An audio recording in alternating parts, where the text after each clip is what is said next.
আজকের দিনটা শুরু করলাম এক গ্লাস কুলেখাড়ার রস দিয়ে। So hello everyone, good morning. কেমন আছো তোমরা? আশা করছি অনেক ভালো আছো। আর আমি কিন্তু একদমই ভালো নেই। বেশ কিছুদিন ধরে শরীরটা ভীষণ পরিমাণে খারাপ, যার কারণে ভিডিও করতেও পারছি না আর পোস্টও করছি না। আর জানো তো 3-4 দিন ধরে কি হয়েছে, রাতে ঠিকঠাক ঘুম হয় না আর সকালবেলায় ঘুম থেকে উঠতেই ইচ্ছা করে না। তো যাই হোক, তবুও কি সকালবেলায় তো ঘুম থেকে উঠতেই হবে। আর আমি দেখো সকাল সকাল ঘুম থেকে উঠেও পড়েছি।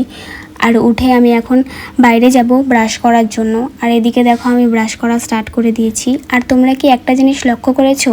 আমার ব্রাশের কালার আর নাইটির কালার আর জুতোর কালার পুরো এক হয়ে গেছে, তাই না? তো যাই হোক, আমি ফ্রেশ হয়ে এখন ঘরে চলে এসেছি। ঘরে এসে চিরুনি করে নিচ্ছি। আর জানো, এত গরম পড়েছে, গরমের মধ্যে চুল ছাড়তে খুবই কষ্ট হয়। আর তাই চুলটা উঁচু করে ক্লিপ দিয়ে নেব।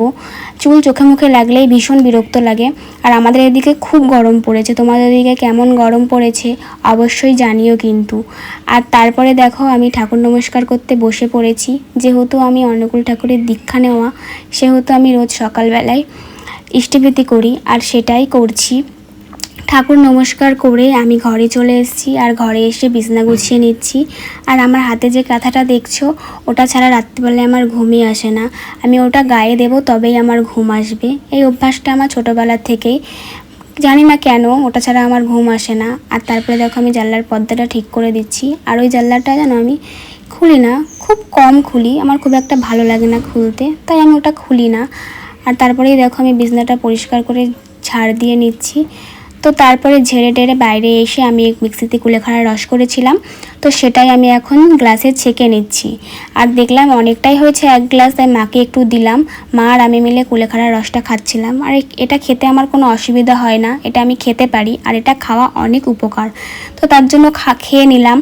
আর খাওয়ার পরেই আমি এখন বেশি পরিমাণে জল খাবো। আর জল খাওয়া তো খুবই দরকার, আর যা গরম পড়েছে জল খেতেই হবে বেশি করে। জল খাওয়ার পরে তারপরে মা আমাকে সকালবেলায় আজই খেতে দিয়েছিল ভাত, আলু সেদ্ধ, পেঁপে সেদ্ধ আর ডিম সেদ্ধ। তো সেটা খাওয়ার পরে আমি ঘর বারান্দা পরিষ্কার করে গুছিয়ে এখন ঝাঁট দিয়ে নিচ্ছি। ঝাঁটটাট দিয়ে তারপরে দেখো ঘরটা মুছে নিচ্ছি। আর এত গরম পড়েছে, গরমে কাজ করতে খুবই কষ্ট হচ্ছিল, তবুও কি করতে তো হবে। আর যেহেতু শরীরটা খারাপ, একদমই ভালো লাগছিল না, তবুও তাড়াতাড়ি করে ঘরটা মুছে আমি স্নান টান করে এসে দুপুরবেলায় খেতে বসে পড়েছি। আর আজকে দুপুরে মা রান্না করেছিল আলু বেগুন সিদ্ধ, ডাঁটার চচ্চড়ি আর আলু পটলের রসা। এটা দিয়েই আজকে দুপুরে লাঞ্চটা কমপ্লিট করে পড়াতে চলে গেছিলাম। পড়িয়ে বাড়ি এসে ভাই বলছে কি যে আমার মুখে একদমই স্বাদ নেই, ঝাল ঝাল কিন্তু খেতে ইচ্ছা করছে। তো আমি বললাম ঠিক আছে, তাহলে তুই পেঁয়াজি খাবি, আমি বানিয়ে দেবো। বললো ঠিক আছে বানা। তো তার জন্যই দেখো এখানে আমি পেঁয়াজ, লঙ্কা, বেসন সব কিছু নিয়ে বসে পড়েছি। সব কিছু জোগাড়জান্তি করে এখন আমি বানাবো পেঁয়াজি। তো তার জন্যই দেখো আমি এখানে কালো জিরে, লবণ, হলুদ, বেসন, পেঁয়াজ, লঙ্কা সব কিছু মাখিয়ে নিচ্ছি। আর এটা এরকমভাবে খেতে দারুণ লাগে ঝাল ঝাল করে। আর পেঁয়াজটা একটু বেশি দিতে হবে, তাহলেই ভালো লাগবে। তো দেখো আমি এখানে বেশি করে পেঁয়াজ দিয়ে একটু জল দিয়ে মাখিয়ে নিচ্ছি। আর এখানে আমার মাখানো কমপ্লিট হয়ে গেছে। আর এদিকে আমি রান্নাঘরে বড়া ভাজাও স্টার্ট করে দিয়েছি। আর কিছু বড়া ভাজছি, কিছু বড়া ভাজা হয়ে গেছে, কিছুটা বাকি আছে। তো ভাজার পরে আমি ঘরে বড়ার প্লেটটা নিয়ে চলে এসেছি। তো এটা খেতে কিন্তু দারুণ হয়েছিল। আর তোমরা কে কে পেঁয়াজি খেতে ভালোবাসো অবশ্যই কমেন্ট করে জানিও। আর আজকের ব্লগটা কেমন লাগলো বলো। তো আজকের ব্লগটা এই পর্যন্তই, টাটা।